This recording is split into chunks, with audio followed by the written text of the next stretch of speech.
Hello, my name is Karonk and welcome back to the World of Warcraft Warlords of Draenor beta.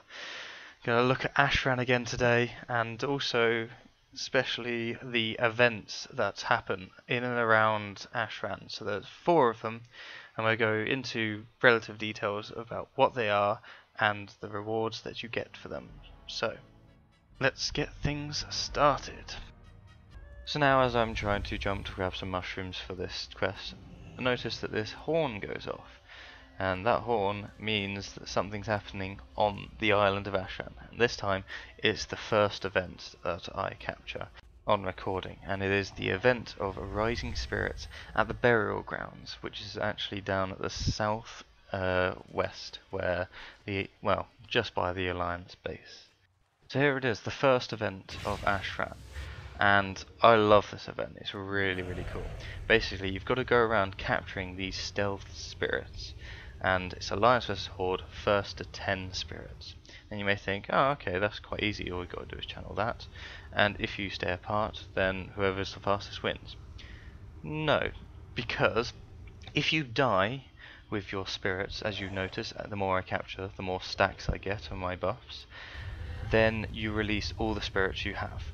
And so I noticed that these certain hordes start coming around, and yeah, it's the same group as before we were trying to kill the Warlock. Also, I noticed if you actually start channeling or start attacking these spirits, and then, well, you actually break it, then they start attacking you.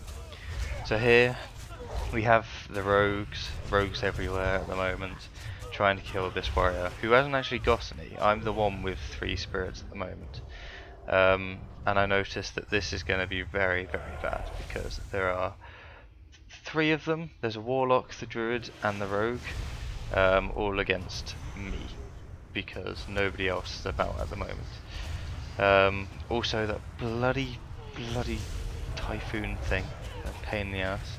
I end up stealing his entangling roots, which is quite nice, but yeah, it's 3 against 1, so here I end up actually dying. But you'll be able to see I release all 3 of my spirits out, and then we have to get straight back in there, because otherwise we will lose, and I don't want to lose. So I noticed that they've already got quite a few, and they're nearly about to win. So target the high priority targets. Luckily it then has a cool effect around you if you are carrying lots of spirits. So this druid is carrying lots, and then suddenly it disappears. I'm not sure why. Maybe if you go in stealth you lose all your spirits. I'm not sure. That's something I'll have to look up. And then I noticed that while I'm doing this PvP I still have the jump boost. So rogues, typical rogues, run away, cowards. And this druid takes forever to take down. They have so many moves that make them jump further away, which is one good reason to have a jump boost. So in the end, start stealing, rejuvenation, nice little heal over time. It doesn't particularly do much, but hey, it's something. I try and save this rogue, but he gets absolutely demolished.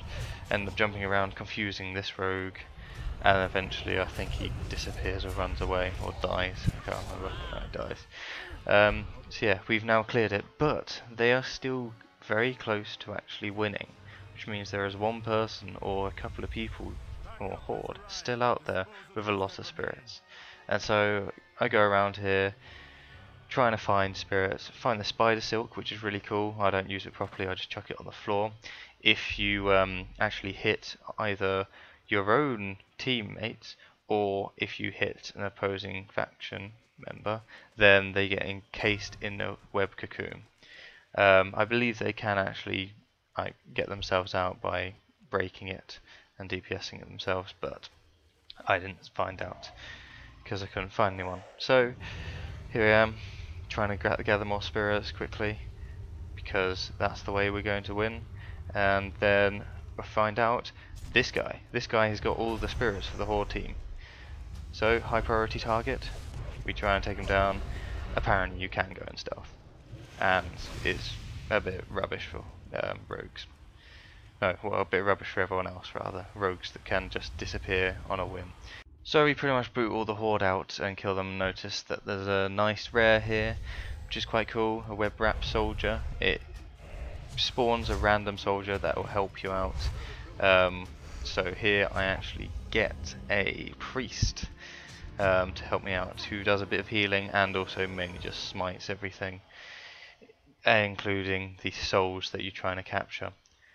And so to cut a long story short, we end up doing this for quite a while. This one actually lasted a bit longer than the other ones. There you go, priest starts smiting it, and ta-da, we won.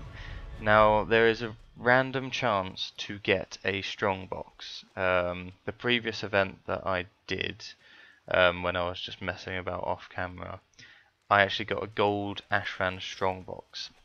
Now you don't, you just get a load of fragments, a load of honour and some conquest as part of your reward, which is, to be fair, quite a nice reward, and it definitely makes these events worth doing.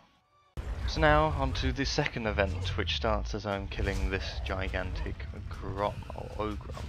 It's basically capture and control the bonfires. Also I get another scroll, again I'll showcase them at the end. And this is I like this one, it's quite cool. It will work better when there's actually horde around to help. Those rewards you can see by the end was the bonus objective that I completed. So yeah, basically it's capture the bonfires. So you stand close to the bonfires and you start capturing them for your colour. You'll notice when I do capture this one, it turns colour. So if it was horde, it will go red. There's giant frostweb, but here alliance, it goes nice and blue. It's quite cool. Also, you may wonder what I just picked up there to get that kind of circular boulder icon on my screen. They are just random boulders that are around, and they do a substantial amount of damage. I think it's 50,000 damage, but that one crits for 100,000, which is quite nice. And so yeah, they also do AoE within the area. So find another treasure, this Ashmore treasure, some more scrolls, another sigil, and a load of artifacts, which is quite useful. So yeah, unfortunately no horde turn up here, so it wasn't really much of a challenge, but I do like this one. There are 6 fires which can be controlled.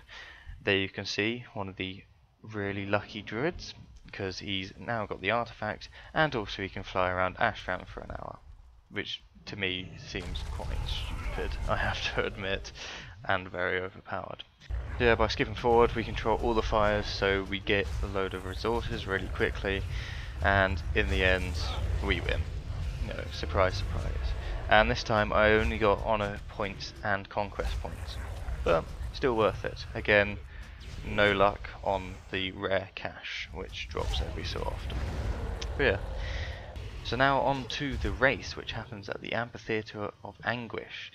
And this one is also really, really cool. I love these ideas and these events that happen. So, basically, your racer has a standard speed. The more people that stand in your faction's ring, the faster he goes. And also, if you stand in the enemy's ring for long enough, and there's enough of you, then you'll end up slowing down their racer so that they don't travel any faster. And it is the first 3 laps. As you can see, the Horde and Alliance start on opposite sides.